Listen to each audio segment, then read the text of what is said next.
Episódio 1 do podcast A Borduna, né? A gente está iniciando hoje, trazendo aqui uma das figuras carismáticas da cidade, um profissional de comunicação, Emílio Guzmão, do blog do Guzmão, que iniciou essa trajetória da comunicação, um dos que iniciaram, né, a comunicação no município de Ilhéus. E hoje a gente vai bater um papo rápido aqui. Rápido porque é só 1 hora e eu sei que a conversa é muito boa e acaba esse tempo ficando muito rápido mesmo. Porém, a gente tem assuntos muito relevantes aqui para tratar e com certeza a gente vai abrilhantar essa estreia aqui com o Emílio Guzmão. Boa noite Franklin, boa noite Rafael, boa noite meu companheiro aqui de muitas datas, né? Ele trabalhava com vídeo também, eu também trabalhava com vídeo, Gilson. E, bom, é uma satisfação ter sido convidado para a primeira edição do podcast A Borduna. É importante que novos podcasts surjam aqui na região, em Ilhéus, porque a gente está criando público para podcasts de conteúdo local, né? Isso é importante. Então, a partir do momento que vocês criam um podcast, vocês estão atraindo mais gente.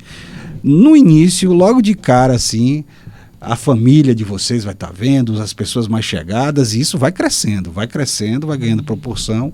E é bom porque mais um podcast fortalece os demais e a gente vai fazendo esse intercâmbio, né? Quem sabe um dia vocês lá no Superblogs, né? Eu já estou aqui, agradeço muito pelo convite. Então é importante que surjam mais podcasts para a gente fortalecer a nossa comunicação audiovisual aqui no eixo Ilhéus-Itabuna, no sul da Bahia. Franco Delúzio. Então a gente chamou Guzmão, né? Por conta que Guzmão participou de alguns momentos históricos, né? Dos últimos, vou botar os últimos 20 anos, que o blog do Guzmão já vai fazer 20 anos, não é isso? Vai fazer 17 anos agora, no dia 7 de agosto. Pronto, e pegou alguns momentos, né? Da nossa história ilhéense, principalmente da parte política. É um sinal de que eu já estou ficando velho. Já. Experiente. A idade está chegando. E quando o Rafael falou para mim, né? Vou chamar Guzmão. Não, tem Jamerson também. Não, Guzmão, porque tem, né? Já esse histórico. Depois a gente pode chamar Jamerson também, que é nosso parceiro, para fazer parte do nosso podcast. E Guzmão né? Vou falar, Guzmão é formado em comunicação social, né? E rádio e TV pela UESC. Também jornalista, radialista, é mestre em conservação de biodiversidade e desenvolvimento sustentável pela ESCAS IP, é isso aí mesmo? ESCAS IP, São Paulo. Foi superintendente de meio ambiente nos anos de 2017 e 2018, pelo governo ainda de Mário, né, o primeiro mandato.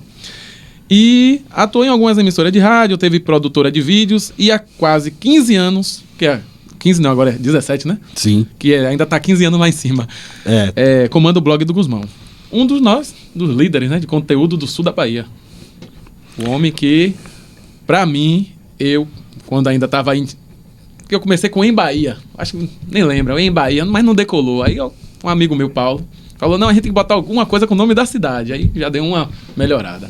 Mas eu baseava meus conteúdos sempre em Guzmão. Guzmão sempre foi um dos espelhos, né? Obrigado. Ele, Jamerson, Vila Nova, são as pessoas que eu sempre, naquela época, em 2008, 2007 começou? 2007, isso. Em 2008, naquela época que a blogosfera ainda estava surgindo, eu espelhava nesses blogs a Guilhotina, Guzmão, a Borduna, que era escondido. R2 Ceprés, que foi o pai de todos. Roberto Rabá foi o pai de todos os blogs de Ilhéus, todos os sites de Ilhéus. Então era um dos espelhos, né, da gente. Isso foi o meu espelho. Eu comecei através de Roberto Rabá. Naquela crise que desencadeou a cassação de Valderico, em agosto, setembro de 2007, eu tinha uma pequena produtora de vídeo. Qual era o nome? Tinha nome? Olha, era uma homenagem à Puxada do Mar São Sebastião, chamava Ajoedão Filmes. Então eu estava ali era ali na General Câmara, aqui no centro, né? E aquela confusão na câmera, caça, não caça, afasta, não afasta. Eu peguei uma câmerazinha que eu tinha, uma mini DV, né? E fui lá para a câmara fazer imagem e tal, e alguma coisa eu vou tirar isso aqui, nem que seja um registro histórico e tal. Eu já sabia editar para subir para o YouTube, né? Já sabia fazer isso. E editava em Premiere. E Gilson sabe muito bem como é isso. Editar em Premiere no Windows não é fácil, né? Não é fácil. Então eu já editava e sem saber que destino eu ia dar. Porque eu ia jogar no YouTube, mas é preciso ter um site para divulgar isso. E aí, quando eu subo a escadaria do Palácio Paranaguá, quem é que eu encontro sentado? Roberto Rabá. Aí identifiquei, porque no site tinha foto dele, no R2C-Press. Falei, Roberto Rabá, eu sou seu fã, acompanho o seu site, tal. Sou cinegrafista, editor, e estou aqui à sua disposição para gravar com o seu conteúdo que você quiser. Ele disse, opa, então vou começar agora. E aí caímos para dentro, eu virei a madrugada editando um vídeo, joguei no YouTube, ele já compartilhou e começamos uma parceria. Cobrimos aquela crise toda, que culminou na cassação de Valderico, mas com o tempo eu fui sentindo a necessidade de ter meu espaço, né? De ter meu próprio site, e aí criei no Blogspot, o blog do Guzmão. Fiquei lá no Blogspot uns 2 anos e depois eu criei meu próprio domínio, né? Foi assim que começou. Então o Roberto Rabá foi a pessoa que impulsionou, né? Que me projetou como produtor audiovisual e como repórter cinematográfico também. Naquela época você sabia do contexto? Tipo assim, você já tinha um conhecimento do que estava acontecendo? Da crise? Crise? Já sabia.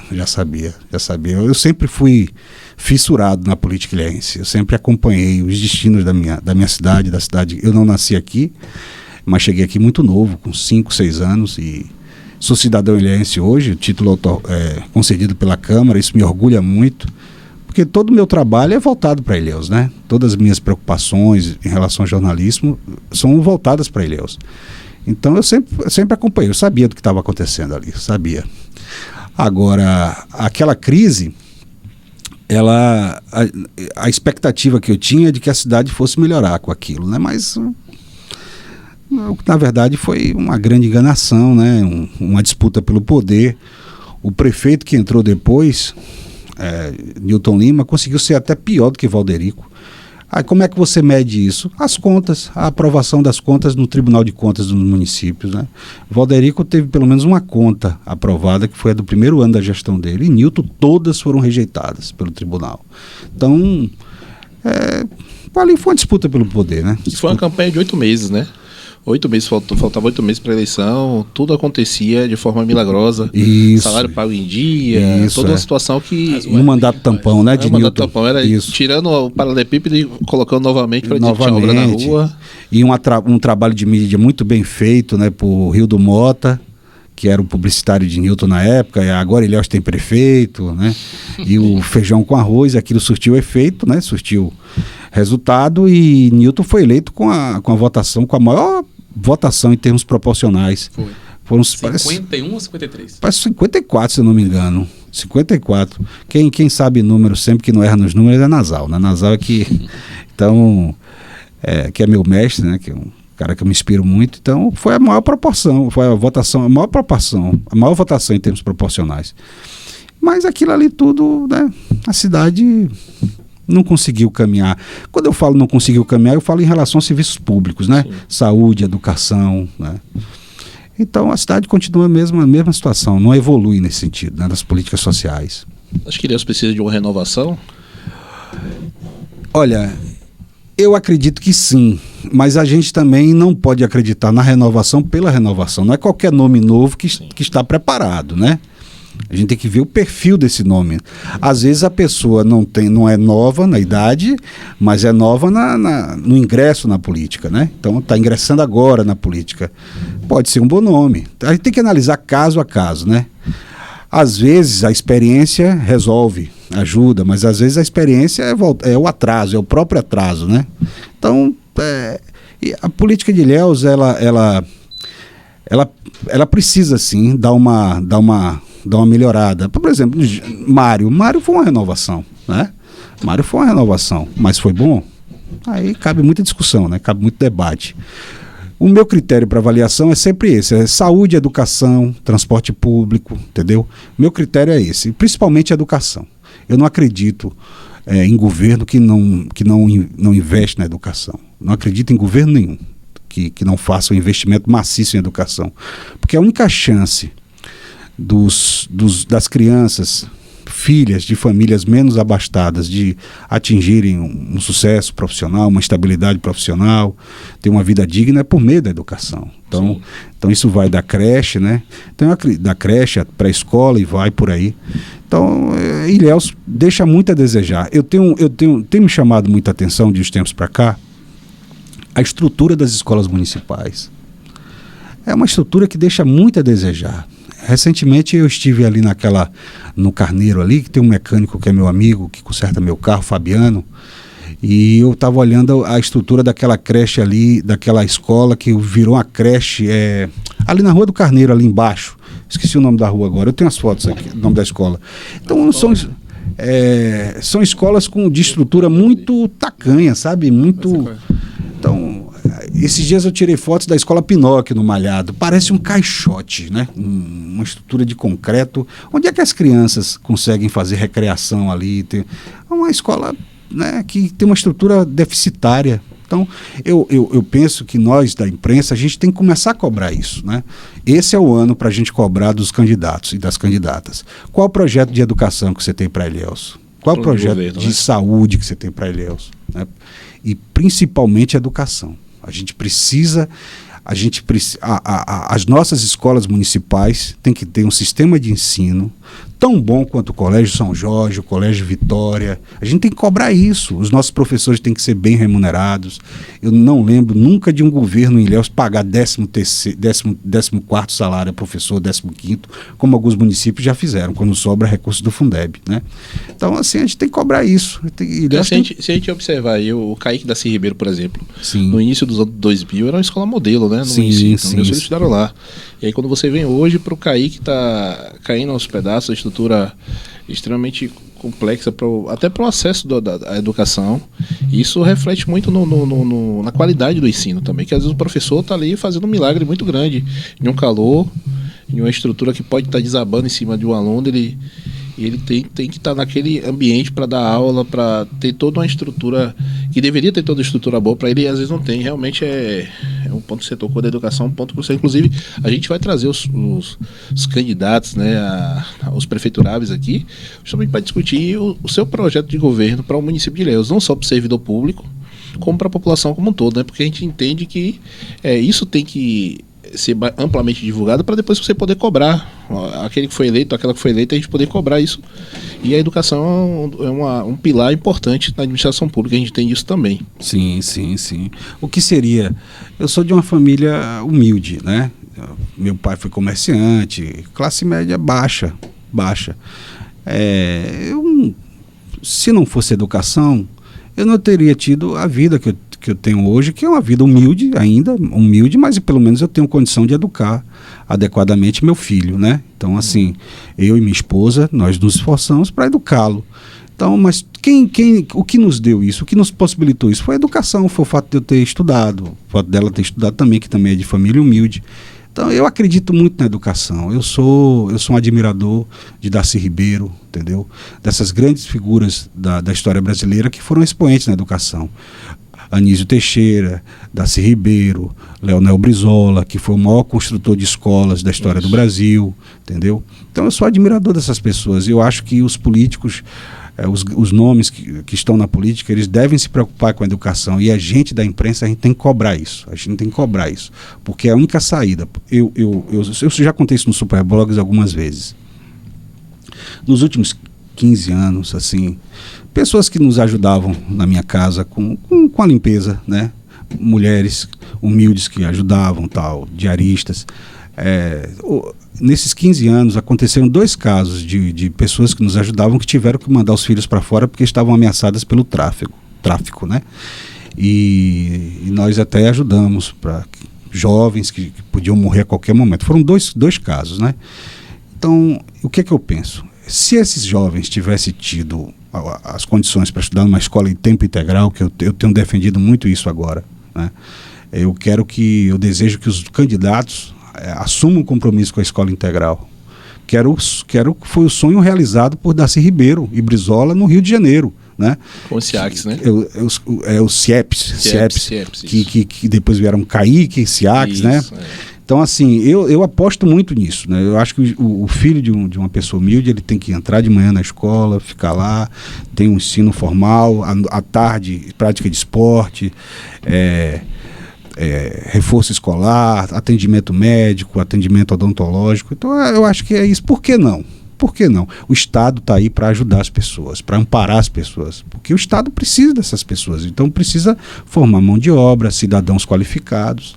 Então é isso que eu espero. Eu acho que a gente tem que, nós da imprensa, eu tenho defendido muito isso nos Superblogs, junto com meus companheiros, que a gente tem que cobrar isso, porque o discurso, o debate político Ilhéus, Rafael e Franklin, é muito vazio.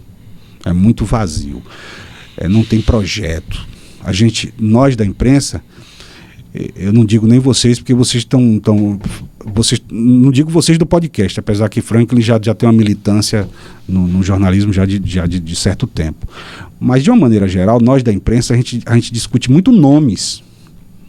E a gente não discute ideias, a gente tem que discutir projeto, a gente discutir ideias de educação, modelos de transporte coletivo, como acabar com esse distanciamento da zona rural, do centro da cidade, como diminuir isso, comunidades que são ilhéenses, que pertencem ao município de Ilhéus, mas estão isoladas, Inema. Pimenteira, Banco Central. Pimenteira, Banco Central. Olha, quantas vezes eu fui a Inema, naquela festa do padroeiro, e vejo o padre dar bronca no prefeito, porque o distrito está abandonado. Então, e essas pessoas não têm mais nenhum tipo de pertencimento ao município de Ilhéus, não se sentem como ilhéenses, não se sentem. Muitos moradores de Inema e Pimenteira não querem nem saber, porque o serviço público que elas conseguem ter acesso é em Itajuípe, é em Quaraci. Você falou e me lembrou da época das conferências de saúde que a gente estava rodando a zona rural de Ilhéus, que é muito extensa. Eu lembro que quando chegava em Banco do Pedro, inclusive, Inema, Pimenteira e esses locais, o pessoal tem mais de um cartão SUS. Tem cartão SUS de Ilhéus, de Itajuípe, de Quaraci, porque é mais próximo para ele ser atendido em Quaraci, Itajuípe. Vir para Ilhéus, não tem mais aquele transporte, aquele ônibus antigo que tinha linha direta para Ilhéus, só tem linha para Itabuna. Então, para vir para Ilhéus, ele gasta 200, 300 reais para a mãe vir parir aqui na maternidade, por exemplo, entendeu? O Banco do Pedro tá desse jeito. Até o Moacir anda lá direto todo final de semana. Aí médico, escola. Aí muita gente tem título em Uruçuca. Por quê? Agora, é justo... Na festa do ano passado, desculpe, Guzmão. À vontade. Festa de Senhor do Bonfim. O padre, eu acho que era Valdir, falou bem assim: gente, por que tem tanta gente de Uruçuca aqui? Porque ele é da Conquista. Aí chamaram ele pra... Mas não entendi. Por que tem gente de Uruçuca? Aí explicaram pra ele a situação. É dividido aqui, bem... É mais perto para Uruçuca. Mais perto. Agora, é justo nós mantermos essas comunidades como pertencentes ao município de Ilhéus? É justo? Se a gente não dá, se o nosso município, se o nosso poder executivo municipal não dá o devido amparo que essas pessoas têm direito, que não é nem amparo, é direito, né? Então, aí é uma discussão, né? Vai impactar na arrecadação do município, e se de repente descobrir uma riqueza nas áreas dessas localidades, né? Então, mas a situação da população não pode continuar do jeito que está. Então, assim, é o meu entendimento, entendeu? Assim, porque são comunidades que vivem à margem. E a situação piora muito quando a gente tem as tragédias climáticas, as enchentes. Eu ia falar agora.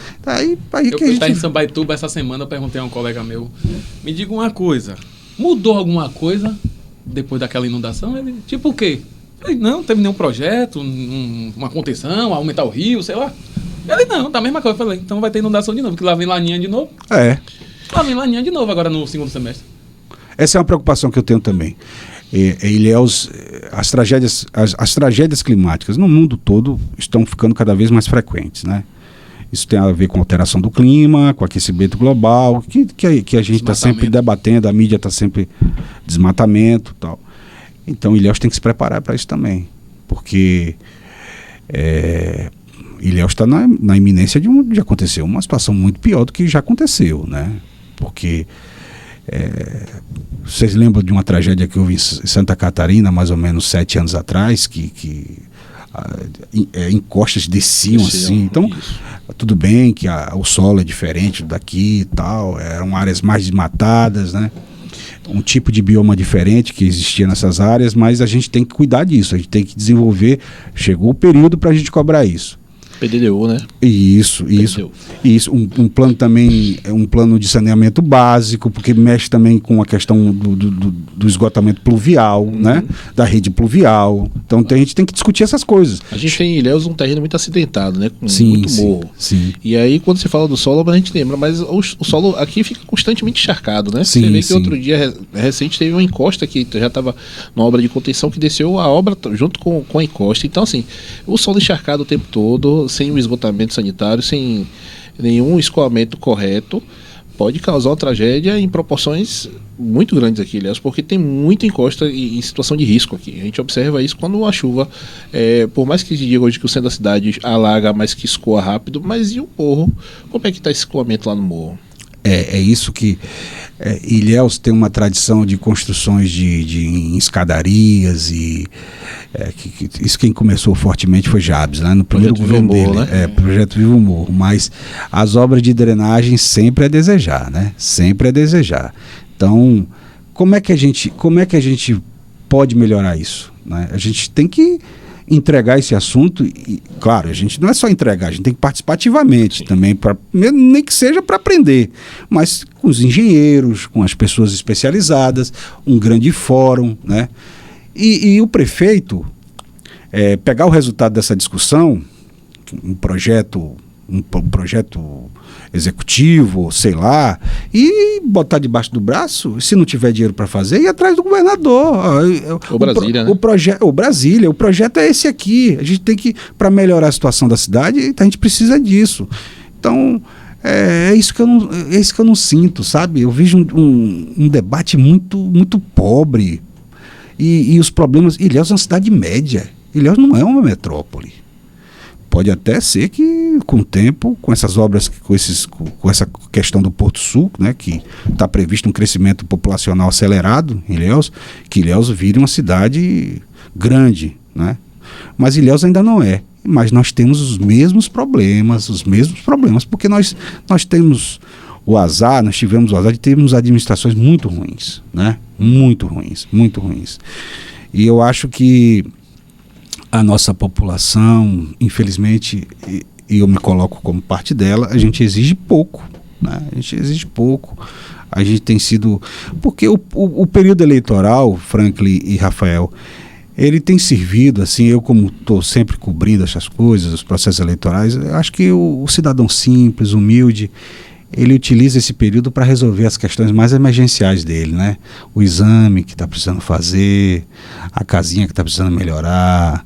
Então, ele não tem condição de pensar a longo prazo, porque ele tem que tá com um parente acamado em casa. Aí aparece lá um vereador, um candidato a prefeito. Infelizmente, Guzmão, isso é uma realidade que você traz aí, a gente observa muito. Eu sou, até como profissional de saúde, tem uma restrição incrível para alguns mutirões que são executados, né?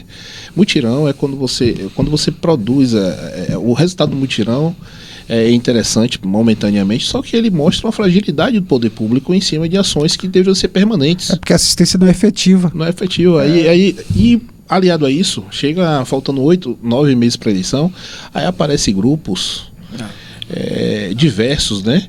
Que vão criar ajudas à população em situação de rua para mostrar hoje na mídia que nós temos um alcance do celular, né? Em busca de like, muitas vezes. Sim, entendeu? sim. Infelizmente é isso.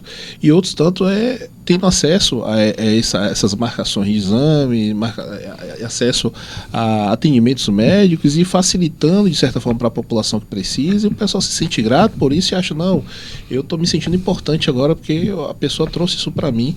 E, infelizmente, o voto acaba sendo trocado por isso.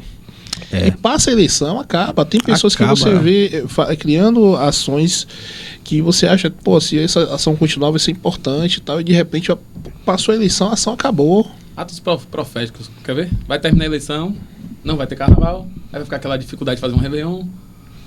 Todo ano a mesma coisa. O turismo não caminha, nada caminha. Estou me reestruturando, que o prefeito que saiu deixou o seu mais lá. Sempre. Você falou em turismo aí, achei interessante. Por que o turismo de Ilhéus não decola da forma que deveria? Já que a gente costuma viajar e ver em outras cidades um turismo pujante, até mesmo em cidades que não tem muito a oferecer, mas tem uma estrutura um pouco mais profissional que Ilhéus. O que falta? É alguém à frente, é a cobrança, é o prefeito. O que falta para o turismo de Ilhéus de fato ser algo interessante, rentável e que consiga ser profissional de fato? Com o declínio da lavoura cacaueira, né, no final dos anos 80, o início do declínio foi nesse período, né? Ilhéus teve que buscar uma outra alternativa econômica. E Ilhéus acabou se transformando num polo de comércio e prestação de serviços, né? O PIB de Ilhéus hoje, da economia ilhéense, está concentrado assim, de 70% a 80% no PIB, no comércio e na prestação de serviço. E Ilhéus se contentou com isso, né? Ilhéus se contentou com isso. De certa forma foi um ganho? Foi. Porque o dinheiro era mais concentrado. O dinheiro ficava no setor primário da economia, que é a agricultura, né?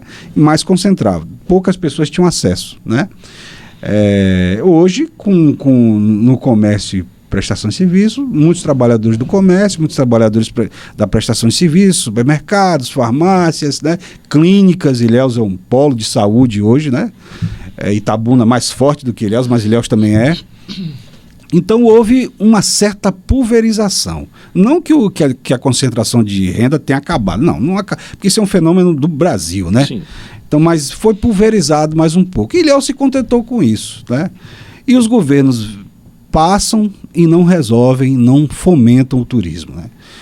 Aí, por exemplo, tem um professor da UESC, eu sempre cito ele, Celso Mira, ele tem um livro chamado Reconversão Produtiva do Sul da Bahia, que ele fala o seguinte, que o fazendeiro que decidiu montar uma pousada, ele encontrou uma dificuldade assim, de adaptação.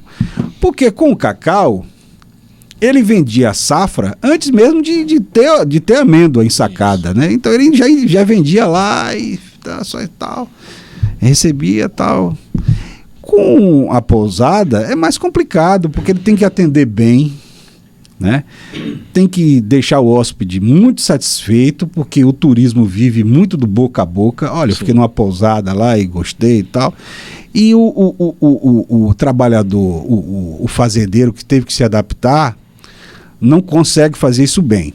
A gente vê um setor hoteleiro em Ilhéus já estabelecido, mas os principais nomes são pessoas de fora, que os daqui tiveram dificuldade para se adaptar, tirando assim algumas figuras como Carlinhos Mendonça, né, que está muito bem estabelecido, e outros, né, que tem hotéis muito bem consolidados.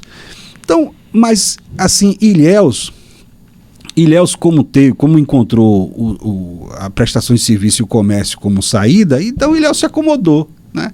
Você não vê assim um planejamento. Ilhéus teve, a UESC teve um curso um curso de mestrado em cultura e turismo, né?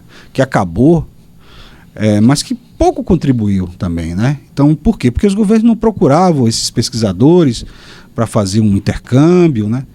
Então, assim, o que está faltando é vontade política e anseio popular. Que a partir do momento que os principais setores da economia, os seus principais representantes reivindicarem isso, os governos vão ter que fazer, né? Vão ter que buscar isso.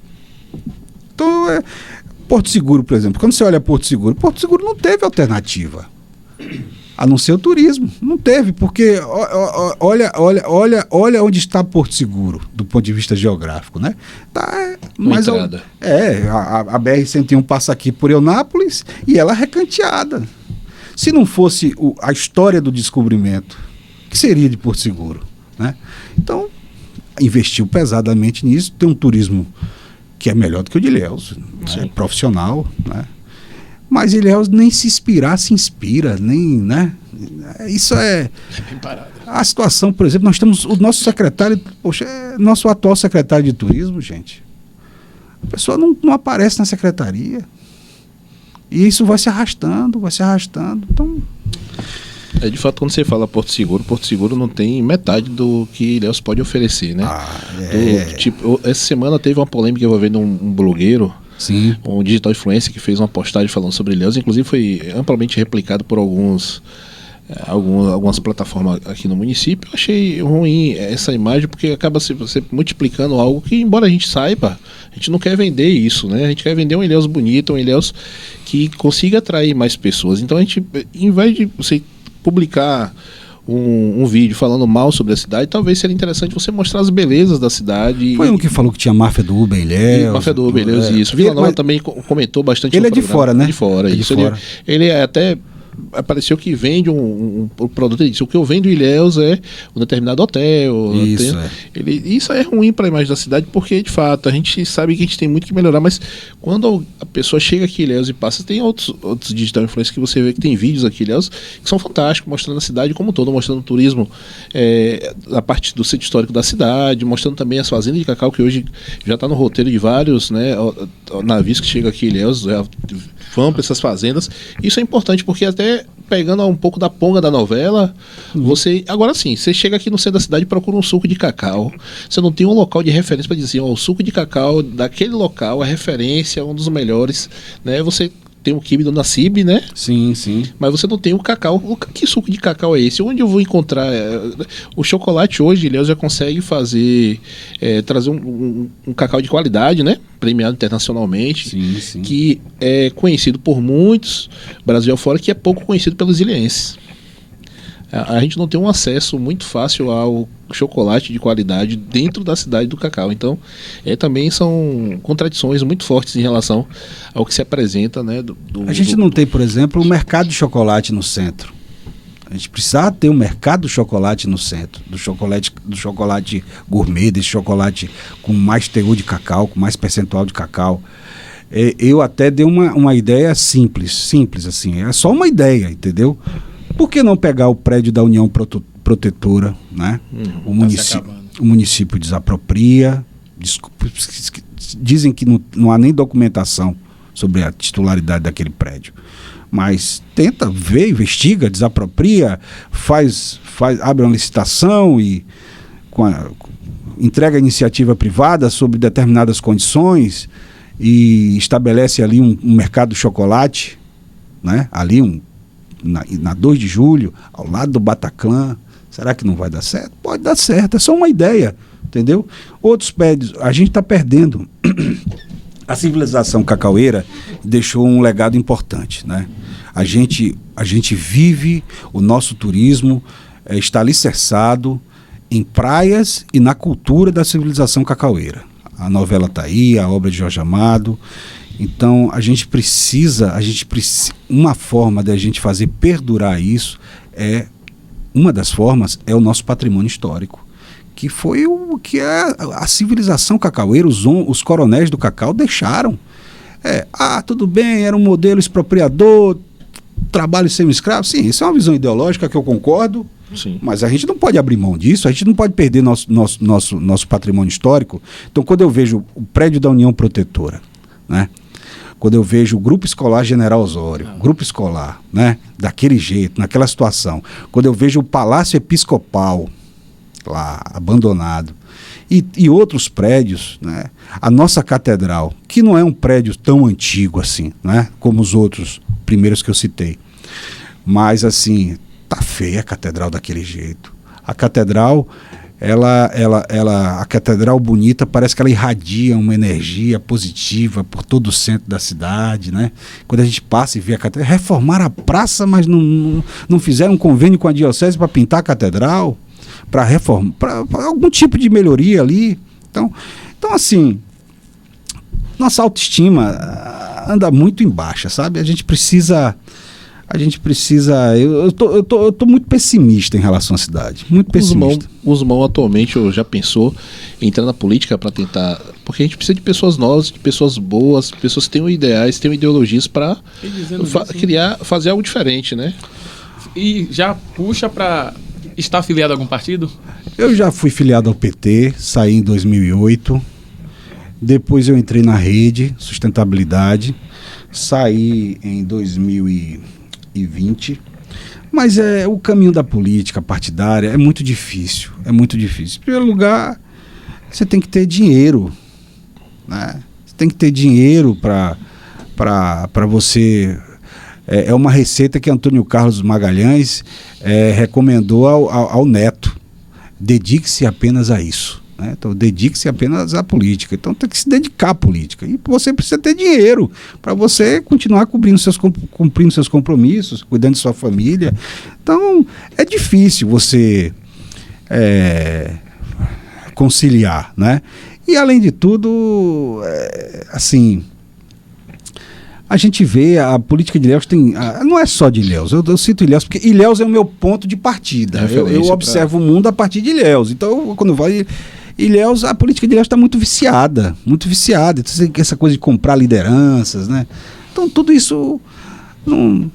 Quando a gente vê, por exemplo, eu tenho lido bastante sobre um prefeito que Ilhéus teve nos anos 30, que foi Eusínio Lavínia. Esse cara foi um grande prefeito. Tudo que Ilhéus tem hoje, e por incrível que pareça, muito do que Ilhéus tem hoje foi construído por Eusínio Lavínia. Pra você ter uma ideia, se existe a Avenida Canavieiras, graças a Eusínio Lavínia. Se existe a Avenida Itabuna, graças a Eusínio Lavínia. O principal prédio escolar da rede municipal de educação, o IME, foi construído, foi iniciado por Eusínio Lavínia. O abrigo São Vicente, Eusínio Lavínia. Então, era um idealista, um cara que pensou Ilhéus para o futuro. Então, ele tinha uma preocupação ele já sabia da potencialidade da Lagoa Encantada. Então, a gente precisa de um prefeito visionário, de lideranças visionárias, né? O que é que nós vamos fazer com os nossos manguezais? Né? Está provado, Rafael e Franklin, que os manguezais eles capturam mais gás carbônico do que a floresta atlântica, por exemplo. 3 vezes mais, né? Então, no futuro, esse ecossistema vai ter, já é importante, no futuro vai ser mais ainda. Então, é necessário a gente preservar os nossos manguezais, principalmente os que estão situados na área urbana, na zona urbana, do avanço imobiliário, da especulação imobiliária, porque com o tempo isso vai ser suprimido. Né? Então, eu pensar em política, eu gostaria de ter condições de entrar numa militância partidária e almejar, sei lá, uma candidatura, mas é difícil, é muito difícil. Você tem que ter uma vida mais estabilizada para se dedicar só a isso. É muito difícil. Eu acho que é complicado mesmo. É complicado. E aí, quando você fala e você entende muito bem isso da biodiversidade, né? Inclusive, você foi superintendente do meio ambiente, uma época que eu acompanhei um pouco do seu trabalho lá. É muito difícil hoje, eu observo o Brasil afora, você ser uma pessoa técnica numa gestão política, né? Porque às vezes você esbarra muito naquela vontade política de fazer de qualquer jeito, e a questão técnica tem que imperar sobre muitas coisas, inclusive, e isso é importante porque o crescimento populacional em relação ao avanço em cima dos manguezais não são da especulação imobiliária dos grandes, né, empresários, e também da população que não tem acesso, que não tem alternativa, e que às vezes até tem alternativa, porque às vezes contemplado por um programa social, né, do governo federal, e acaba vendendo o seu apartamento e voltando para aquela mesma localidade. E aí o trabalho, claro, a prefeitura faz em cima, na maioria das vezes, pequeno, e aí derruba aquela casa, na semana seguinte a casa está lá de novo, e assim vai perpetuando. Madrugada de agora. Eu tomo com parâmetro isso, porque assim, eu passo pela 001, sentido sul, né, sentido zona sul, e quando você passa, eu acompanhei uma evolução interessante. Uma barraquinha, o cara no primeiro dia estava com um banco e um isopor, na semana seguinte ele estava com uma estrutura de bambu. Hoje ele tem uma casa, um jogo de sinuca do lado e toda uma estrutura de um bar na margem da rodagem. Né? Isso só tira com ação judicial, quer dizer, numa área de proteção ambiental, onde foi passando o tempo, e aí com o tempo ele está estabilizado e aí vai viver daquilo. Eu estudei isso recentemente. Não tinha mais nada para fazer, resolvi estudar direito. Aí tô agora no 9º semestre, se Deus quiser, termina esse ano, então mais tardar no primeiro semestre do ano que vem. O município pode atuar nessas áreas, que há um princípio do direito administrativo chamado autoexecutoriedade. O município pode atuar, o município é obrigação do município atuar. A questão é o seguinte, eu me deparei com casos assim. A gente chegava numa casa, numa área de manguezal, encontrava uma família, crianças. Como é que a gente ia tirar esse pessoal de lá? Não tem como tirar. Porque o município não tem uma rede para amparar essas pessoas, para alocar essas pessoas provisoriamente. Não tem, né?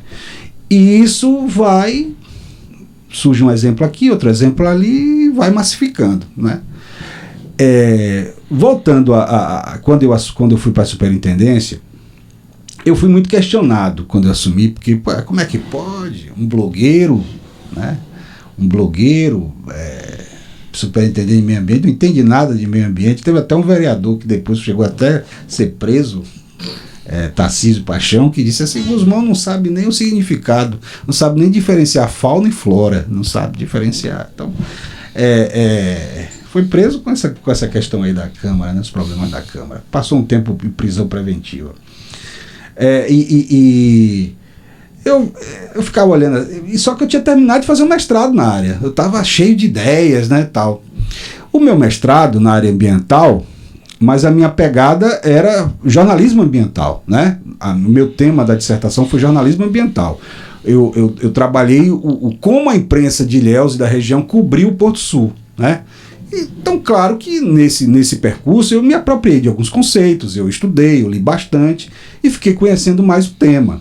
E eu entrei, assim, cheio de grandes intenções, de boas intenções e tal, mas eu tive muita dificuldade, porque Mário dificultou muito meu tempo lá, porque Mário não tem sensibilidade com a questão ambiental. Infelizmente, Mário não tem. Eu tentei botar na cabeça dele, ele fazia pouco caso. Porque o cocô do passarinho, eu vou ficar preocupado com o cocô do passarinho, com o papagaio, que nada, tem que trazer o progresso.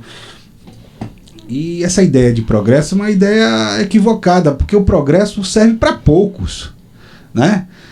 E São Paulo tem progresso? Tem. Mas São Paulo tem milhões de pobres, de populações vivendo à margem da riqueza, né? Então essa ideia de progresso é uma ideia equivocada, porque o progresso serve sim, mas serve para alguns. Você sabe hoje de tratamentos de vanguarda, tratamentos médicos de última geração, mas a população simples, humilde, tem acesso a esse tratamento? Não tem. Então, você está entendendo? Essa ideia de progresso é para atender as elites, né? É para quem tem dinheiro, para construir prédio, né? Mas emprega. Sim, emprega, mas são trabalhadores temporários que vão ficar ali durante um período e depois vão ficar, entendeu? Então, assim, eu tive muita dificuldade com o Mário e eu saí muito frustrado, porque eu não deu tempo para deixar algo de concreto, sabe? Nós iniciamos um processo do inventário de arborização urbana, do inventário das árvores de Ilhéus, deixamos tudo pronto, isso foi feito, mas isso não foi publicizado, porque o inventário, qual é a proposta? Saber quais são as espécies que predominam na zona urbana de Ilhéus, quais são as espécies que trazem problemas, que merecem ser substituídas aos poucos, entendeu? Eu fiz isso, a gente deixou isso pronto, eu e o Nasal, mas assim, quando um prefeito não tem a sensibilidade com a questão e com o tema, e Bento dificultou muito isso também, que também não tem sensibilidade, então eu saí assim com desejo de não voltar mais, sabe? Porque assim, a minha ideia foi contribuir. Olha, vocês podem, assim, às vezes a gente fala, não vou acreditar nele, mas eu entrei lá só querendo ajudar as cidades, dar minha contribuição para a cidade que eu amo. A minha intenção foi essa. Então, eu tive uma preocupação com o Parque da Boa Esperança, Parque Natural Municipal da Boa Esperança, que está lá abandonado, com os manguezais. Eu defendo a ideia de que Ilhéus deve ter um parque municipal dos manguezais. Essas áreas de manguezal devem formar um parque como o Recife fez. E não é só criar uma unidade de conservação, né? Você tem que dar condições para que ela exista, né? Para que ela não seja invadida, tal. Mas com a criação de uma unidade você cria no mínimo um entrave jurídico para construções, entendeu? Então eu defendo essa tese, mas eu não tive tempo. E Mário criou uma situação tão difícil para mim que eu tive que entregar o cargo, porque ele nomeou uma pessoa lá na secretaria para um cargo que eu pedi que ele criasse, que eu e Nasal pedimos, e ele não me comunicou. Ele nomeia a pessoa, uma pessoa que não tinha qualquer aptidão para a função. a função era para gerente de resíduos sólidos, né? Para trabalhar com políticas municipais de resíduos sólidos, de reciclagem e tal. E ele nomeou uma pessoa e não comunicou a gente. Então, quando uma pessoa faz isso, né? Então, assim, é frustrante, porque a cidade precisa muito. Quando a gente viaja aqui, que aterriza aqui no aeroporto de Ilhéus e tal, a gente vê que Ilhéus é uma cidade diferenciada, Ilhéus é linda demais. E o que é que transforma Ilhéus numa cidade esplendorosa em beleza, né? É a nossa natureza, né? Nós temos... Ilhéus é uma cidade verde. É uma cidade verde, a gente percebe isso claramente. Nós temos muita água também. Então a gente tem que preservar isso. Isso é a nossa singularidade. Ilhéus é singular nisso. Então a gente tem que ter essa preocupação. Inclusive, um dos objetivos do milênio, né? A preservação ambiental está em todos os pilares, né? A ESD hoje é muito forte em relação a essa questão dos resíduos sólidos, né, que são despejados. Então a gente teve avanço em relação a acabar com os lixões, né, vir com os aterros sanitários, mas você vê os pequenos hoje catadores que fazem isso e fazem sistema de cooperativa e tem feito um trabalho fantástico, inclusive tirando esse resíduo que estaria no rio, no manguezal, porque a gente vê muito isso ainda. Mas é crescente essa organização e precisa ser mais valorizado pelo poder público, né, Brasil afora, Ilhéus não é diferente, para que a gente consiga ter de fato um equilíbrio ambiental muito forte, porque essas ondas de calor que está vindo aqui, né, as enchentes é algo que, entendeu? Quando vem a chuva acaba alagando tudo e cada vez mais, depois da última enchente que nós tivemos em 2021, se não me engano, né? 2021, sim. A gente mudou o cenário da vegetação em alguns locais da cidade. Você observa que você passa por locais que você ainda vê tronco de árvores ali, né, resquício daquilo que aconteceu de ruim e que pode voltar a acontecer na cidade, né? Infelizmente. Entendeu? É algo Tudo interessante. indica que de novo vai acontecer. Né? Me parece que teve um avanço significativo. Parece que o aterro de Itariri, o município já não despeja lá. Não despeja. Isso foi um avanço para não dizer que ficou só fica na crítica, tal. Isso foi um avanço, foi importante para a cidade, que foi uma decisão de Mário. Inclusive na conversa que eu tive com ele em agosto de 2022, que eu estava relatando para vocês aqui antes do programa começar, ele me disse isso, né? Que o Ministério Público estava pressionando e queria tomar essa decisão. Isso foi importante, né? É muito importante desativar aquele lixão, que aquilo ali não é aterro, aquilo ali era um lixão. Então, porque, na verdade, a Política Nacional de Resíduos Sólidos já previa a desativação desses lixões há muito tempo, mas ela havia sendo prorrogada, né? Os municípios foram recebendo prazos e os prazos foram sendo prorrogados e agora Ilhéus tomou essa decisão. Itabuna foi a primeira do eixo, né, que tomou essa decisão, tá despejando no aterro particular da CVR. Itacaré também, né? Itacaré também. Então, há passos importantes, né, nesse que o município deu. Não, com certeza, Bruno. Aí quando a gente fala de política, a gente vê a efervescência da política atual. O que você está vendo em relação ao que está saindo de novo aí, né? Pesquisas, os nomes, candidato do governo, a oposição, como é que você vê essa movimentação? Olha, E nessa daí você já resolve essa pergunta. Adélia Pinheiro é o único nome capaz de vencer Jabes Ribeiro? Eu penso que sim. Pronto, aí agora você continua. Eu penso que sim, porque ela reúne em torno dela apoio político capaz de vencer o que Jabes significa para a política ilhéense. Jabes é o maior nome da política ilhéense depois de Eusínio Lavigne, né? Eusínio porque foi um visionário, um idealista, um homem que deixou um bom exemplo para a cidade, né? Eusínio. E Jabes porque foi o que permaneceu mais tempo no poder. Eu não posso negar isso. Eu discordo de Jabes, nunca votei nele, é provável que eu nunca vote, entendeu? Mas eu não posso negar, Ilhéus escolheu Jabes 4 vezes. Então, e Jabes, ele tem uma sintonia com setores da população ilhéense. Ele tem uma sintonia fina, sabe? As pessoas reconhecem Jabes como uma liderança. E o ilhéense vota por vingança. Eu descobri isso. Quem fez essa análise, que eu acho que ela é muito perspicaz, é César Cão, que foi seu colega do Serviço Público Municipal.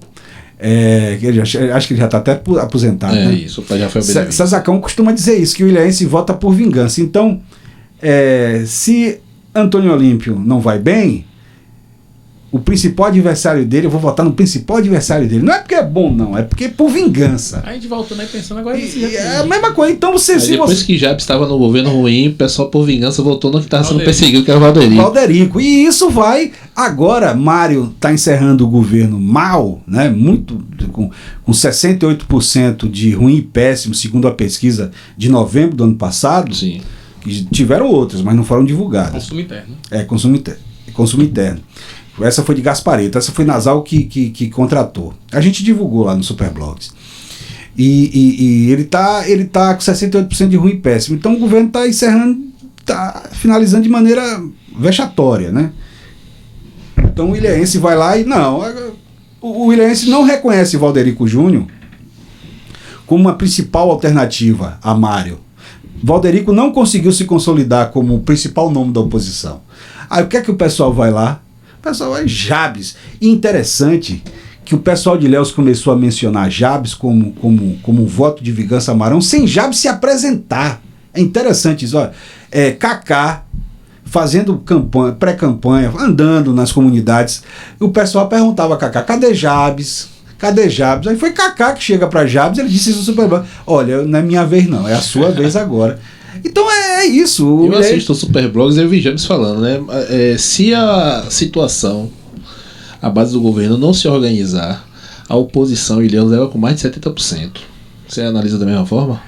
Eu acho muito difícil o Mário reverter essa situação. Acho muito difícil. Porque, veja bem, em 2020 ele reverteu, mas foi uma eleição atípica, pô. A pandemia, né? As pessoas não estavam podendo ir às ruas, as pessoas estavam com medo, pensando em sobreviver. Via em ações do governo. E também o governo começou a trabalhar, porque sob um decreto de emergência você podia distribuir cesta básica, fazer política, dispensa de licitação, e aí o dinheiro correu solto, reverteu. Agora a situação é outra. E o candidato não é Mário. O candidato é Bento, que é uma pessoa que ficou sempre no subterrâneo ali, sempre poucas entrevistas, né? Sempre ele mesmo não aparecia, agora se apresenta. Mas é o que eu estava conversando mais cedo com ele. Mário está acreditando na popularidade dele. Mas segundo... No tchauzinho. Segundo o Gasparetto, é muito difícil. Eu converso muito com o professor Gasparetto. De vez em quando eu converso com o professor Gasparetto. Ele acha que é muito difícil reverter. Com 68% de ruim e péssimo é muito difícil. E é provável que tenha subido, porque depois de novembro nós tivemos um enchente.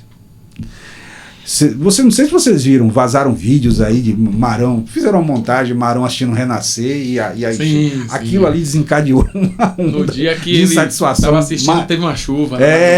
Tal. E as pessoas culparam o prefeito por aquela... não é só o prefeito, claro, isso aí vem de muito tempo. A questão de chuva é o Brasil todo. Mas o prefeito paga o pato. Né? Em todo lugar. Todo lugar. Então, eu acredito, aí não é informação, aí é uma crença de que esse índice de desaprovação tem aumentado de novembro para cá. Então você acha que... Eu não estou vendo recentemente nenhuma movimentação de Bebeto Galvão, né? O PSD, o PSB não fez nenhuma movimentação. E nós temos aí Bebeto Galvão, Adélia Pinheiro e Bento Lima. Você acha que pode ocorrer uma união para tentar, ou acho que todo mundo vai ter aquele preciosismo de querer sair a candidato a prefeito? Eu acho difícil Bebeto conciliar com Bento. Acho difícil conciliar, mas é possível sim que Bebeto faça uma aliança com a Adélia. Eu gosto muito de Bebeto. Eu acho ele que tem uma trajetória interessante, é antenado com as aspirações das camadas mais sofridas. Bebeto é um cara que seria interessante Ilhéus ter um prefeito como Bebeto, sabe? Por causa da origem social dele, por conta da trajetória mesmo dele, assim. Seria interessante uma cidade tradicionalmente elitista ter um prefeito com o perfil de Bebeto. Mas eu acho que essa não é a vez dele, né? Porque a rejeição de Mário cola no vice. Da mesma forma aconteceu com o Nasal. 2020, antes de 2020, nós tentamos até projetar uma pré-candidatura de Nasal, tal, mas a gente ia para as pesquisas, a rejeição de Mário tinha colado nele. Talvez se tivesse se insistido, teria se projetado, no mínimo se projetado para a eleição agora. Mas ele não topou e também veio a pandemia, isso dificultaria ainda mais. Mas assim, eu creio que Bebeto, eu acho que fala-se muito também que há uma possibilidade do PT e Bento conciliarem. Eu acho difícil, mas eu não duvido. Ele, inclusive, já foi do quadro do PT, né? Já foi quadro do PT. Ele é ligado a Fernanda lá em Uruçuca. Mas assim, há determinadas figuras do PT são muito pragmáticas, né? São distanciadas de qualquer visão ideológica. Então, o que vale é o pragmatismo. É vencer a eleição e chegar ao poder, né? Se essas vozes estiverem intencionadas nessa direção, talvez possa acontecer, sim, de Adélia, de repente Bento, serviço de Adélia, tal. Eu acho que isso está difícil, acho que isso não é provável, mas que pode acontecer, pode. Eu não duvido, não. Inclusive, eu tenho observado muita adesão à campanha de Bento, à pré-campanha de Bento, de algumas pessoas que eram opositores ferrenhos e outros que não eram nem do grupo, mas que, por exemplo, Jefferson Josué, do PT, histórico, né, da sua trajetória no PT. Hildo Mota, todos estão lá. E nós tivemos agora o doutor Francisco Sampaio também declarou apoio. Que, querendo ou não, isso acaba agregando para tentar tirar dessa imagem, dessa questão da pesquisa, né, para tentar reverter esse quadro.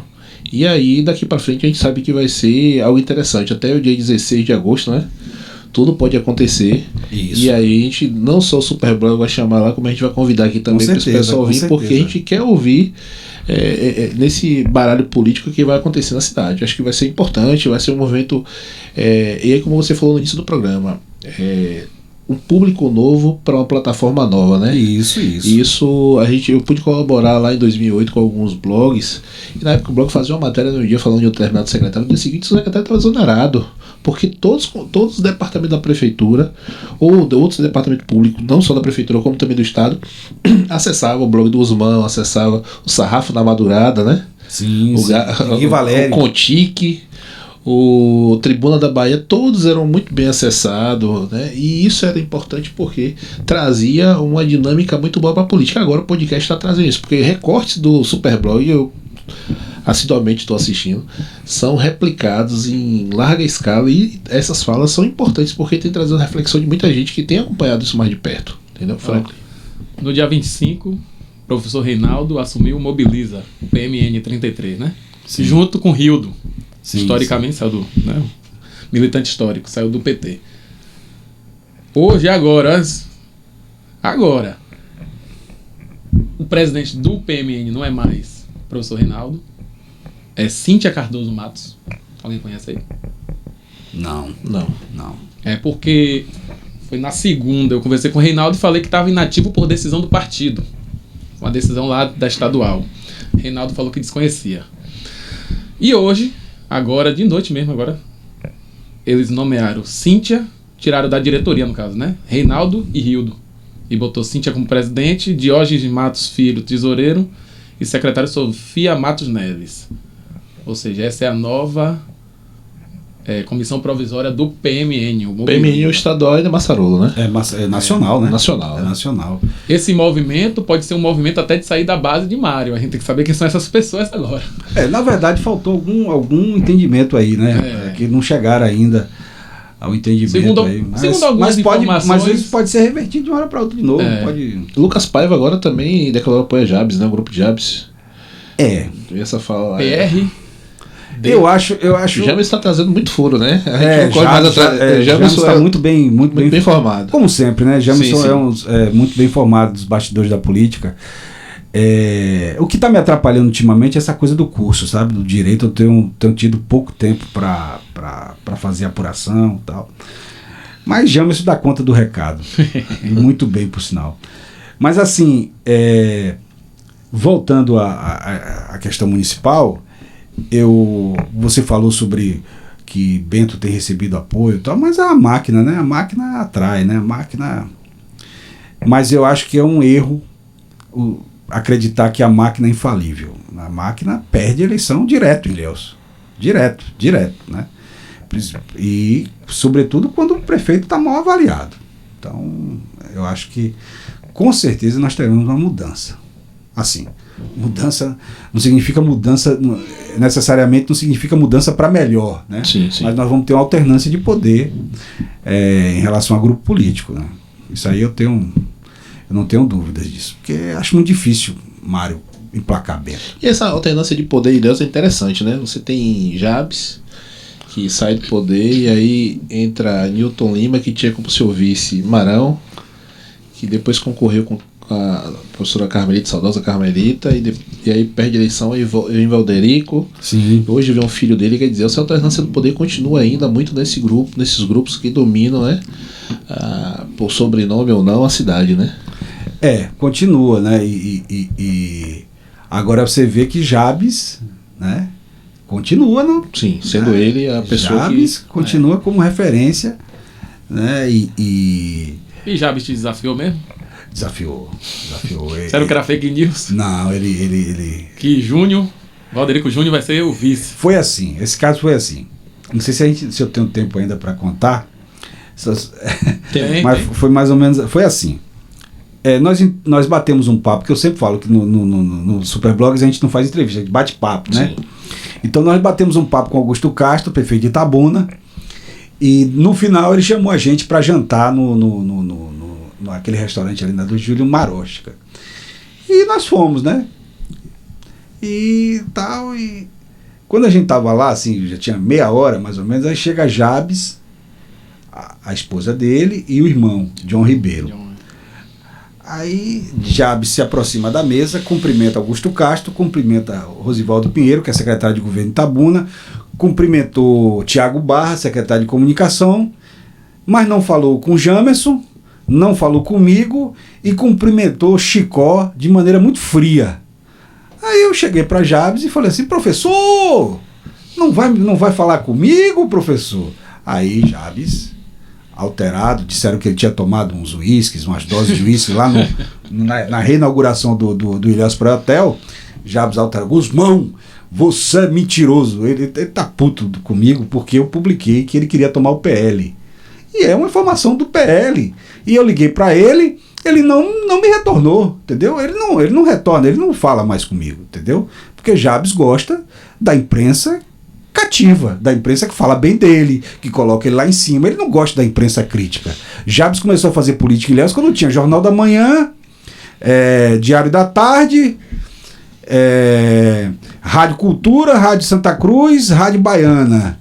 Então era muito fácil dominar a imprensa, né? E alguns veículos alternativos, então ele dominava. Hoje é impossível, porque se o blog se cala, o cara vai para a rede social bater. O cara vai para a rede social. Então ele chegou e... Guzmão, você é mentiroso, porque eu não pedi partido pro PL. Eu falei: professor, eu liguei pro senhor, o senhor não atendeu. Aí ele começou: Vocês não conhecem Ilhéus, quem conhece Ilhéus sou eu vou ser prefeito de Ilhéus. Eu falei: prefeito, mas o senhor tem que ganhar a eleição primeiro, não é assim não, tal. E aí disse na mesa que eu, Jamerson e Chicó seremos retaliados se ele vencer a eleição. Falou isso lá. Sim. Falou isso lá. Vocês serão retaliados.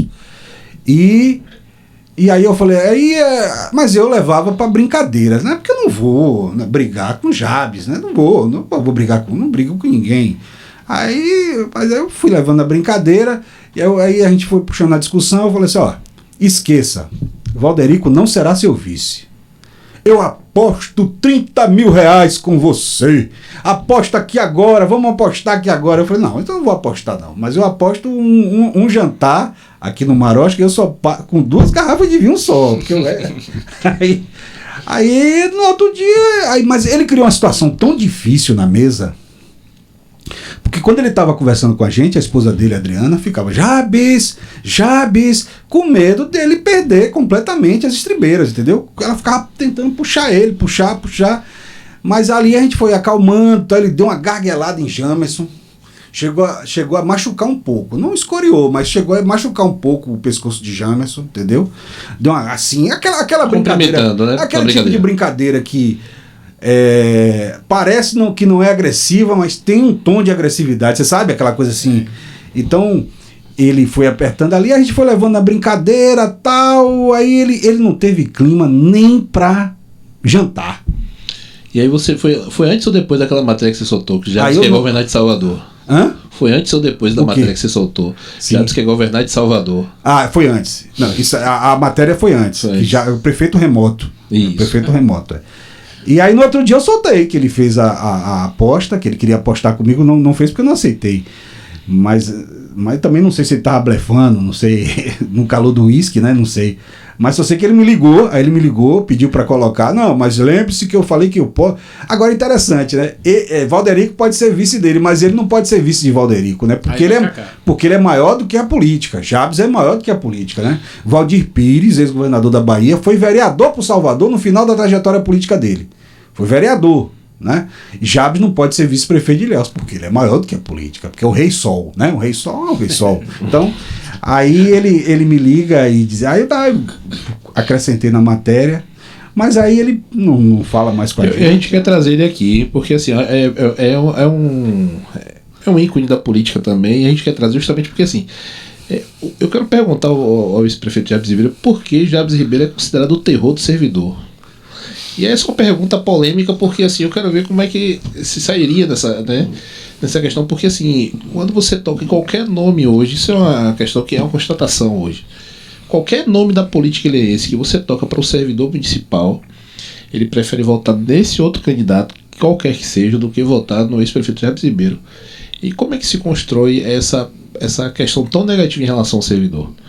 É algo importante para explorar em relação a ele, porque assim, de fato ele tem muitos feitos na cidade em relação a uma história, né? Ninguém é votado 4 vezes para ser prefeito que ninguém goste, né? Diferente de Itabuna, que não reelege, Ilhéus elegeu ele pelo menos em dois mandatos, né? Então a gente tem que entender esse processo de amor e ódio que Ilhéus tem por ele, e aí vai ser importante se ele puder fazer parte aqui também do nosso podcast. E aí a gente está encerrando com Emílio Guzmão. Emílio Guzmão é assim, uma satisfação muito grande, porque assim, claro, participei daquele início lá, muito que por muitas vezes também apócrifo com tantos outros, ou colaborando com alguns, mas sempre tive essa vontade de poder ingressar em algo diferente, né? Hoje a gente tem também a DRT, Franklin tem o Ilhéus.net, que tem muito acesso também, e a gente está começando agora no aborduna.com, que eu registrei recente. O James até encontrou comigo lá no dia do lançamento no Jardim Atlântico. O James falou, olha, você vai registrar o aborduna.com.br, e com ele vai um monte de processo. Eu falei, não, mas eu estou registrando um domínio que estava lá disponível, e como um grande entusiasta daquela época, eu trouxe um título, né? Bastante polêmico, né? E a gente está criando esse podcast também. E aí no primeiro programa trazer Emílio Guzmão pra gente foi assim, puro suco de política, né? A gente discutiu aqui, viu? Obrigado a vocês e obrigado a Gilson. E obrigado a Franklin por ter me reconhecido como torcedor do Colo-Colo, tá aqui com a camisa do Colo-Colo aqui. Colo-Colo é uma grande paixão que eu tenho na minha vida.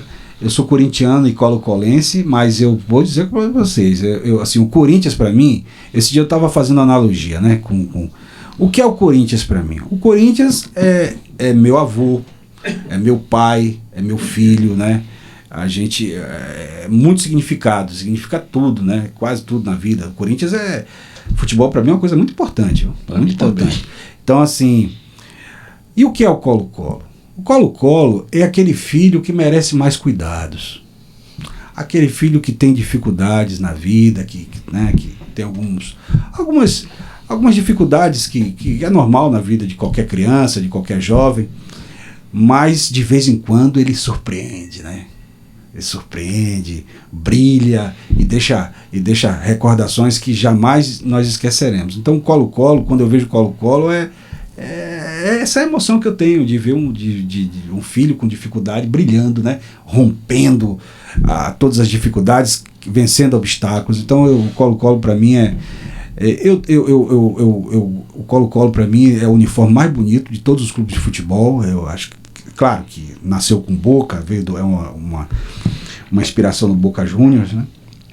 Mas eu espero que o Colo-Colo se reerga e agradeço a você por ter me reconhecido como torcedor do Colo-Colo e ter colocado essa linda camisa na mesa. É interessante que o Colo-Colo, assim, eu comecei eu acompanhei o River, né, quando era criança ainda, então assim, da torcida Rivaço, que tinha aquelas pinturas ainda na arquibancada do estádio Mário Pessoa, e aí em 99 surge o Colo-Colo, né? Pra mim foi algo muito novo. Eu lembro muito bem que tipo o Saudoso Nazaré, grandes jogadores aqui. Em 99 ele retorna pro profissional. Pro profissional, isso. É porque eu acompanhava o Colo-Colo no futebol amador. Amador, também acompanhei no amador. E aí quando vem aquela turma toda ali, com aquele pessoal que joga bola até hoje e tal, e aí simplesmente surgiu algo incrível que naquela época a gente pegou grandes atacantes, a gente ouvindo pelo rádio, porque assim, é algo importante, o rádio consegue transmitir uma emoção pra gente até hoje.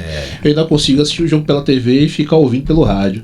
E aí peguei essa trajetória. Eu sou torcedor do Colo-Colo, torço pro Flamengo, mas torço pro Colo-Colo. E digo pra você, na Bahia eu não sou Bahia e Vitória, na Bahia eu sou Colo-Colo. Eu sou Colo-Colo. Na Bahia eu sou Colo-Colo e assim, Bahia e Vitória pode jogar, pra mim é tranquilo, mas eu sou Colo-Colo.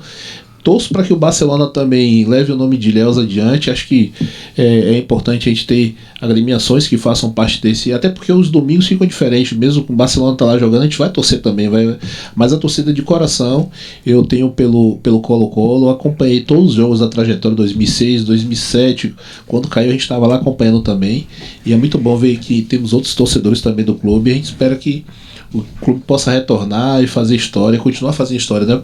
Aquele título de 2006 foi um ano marcante para mim, foi algo que bastante empolgante, né? Eu tinha 3 sonhos no futebol. Tinha 3 sonhos. Quais eram os meus, assim, até 94, até 94. Vamos dizer assim, antes de 1994 eu tinha 3 sonhos no futebol. Eu nasci em 75, não vi o Brasil ser campeão mundial, ganhar a Copa do Mundo. Então, só fui ver em 94. Os meus 3 sonhos eram o seguinte: ver a seleção brasileira ganhar uma Copa do Mundo, ver o Corinthians campeão da Libertadores e o Colo-Colo, um time de Ilhéus campeão baiano. Porque nós tivemos antes Ilhéus Atlético Clube, no passado tivemos Vitória, Flamengo de Ilhéus, e o Colo-Colo também, que chegou a disputar o profissional baiano nos anos 50. E aí a seleção brasileira, para mim, o mais difícil era um time de Ilhéus ser campeão baiano, que era difícil quebrar a hegemonia Bavi na Bahia, né? Era muito difícil. Então, em 94, o Brasil ganhou a Copa do Mundo, seleção brasileira, aquele time de Parreira. O Colo-Colo foi campeão baiano em 2006 e o Corinthians foi o último a me realizar em 2009, foi campeão, né? Em 2012 da Libertadores. 2012. Então, assim, poxa, eu tenho muita gratidão pelo Colo-Colo, né? Pô, ver um time de Ilhéus campeão baiano, venceu a dupla Bavi, como o Colo-Colo fez em 2006. Um dos últimos artilheiros com mais de 20 gols. Ele foi artilheiro com 26 gols. O Colo-Colo não é. O Colo-Colo é um time pequeno? Mas o Colo-Colo não é um time qualquer. Porque antes de 2006, o último time baiano campeão, o último time do interior campeão baiano foi o Fluminense de Feira em 1969. De 1970 até 2005, só deu Bavi. O Colo-Colo foi lá e quebrou essa hegemonia. Então isso é uma marca importante. Para mim é muito relevante isso. É isso aí, foi estreia, foi bom. Valeu, muito obrigado. Valeu. Considerações finais de Frank Delúzio. Não, muito importante aí pra gente, principalmente pra gente da área de comunicação, ficar ouvindo o Guzmão nesse primeiro podcast. Vida longa, Borduna, e muito obrigado. Está de volta, vez. né? Está de volta. Obrigado, estamos encerrando aqui. Valeu. Boa noite para todos.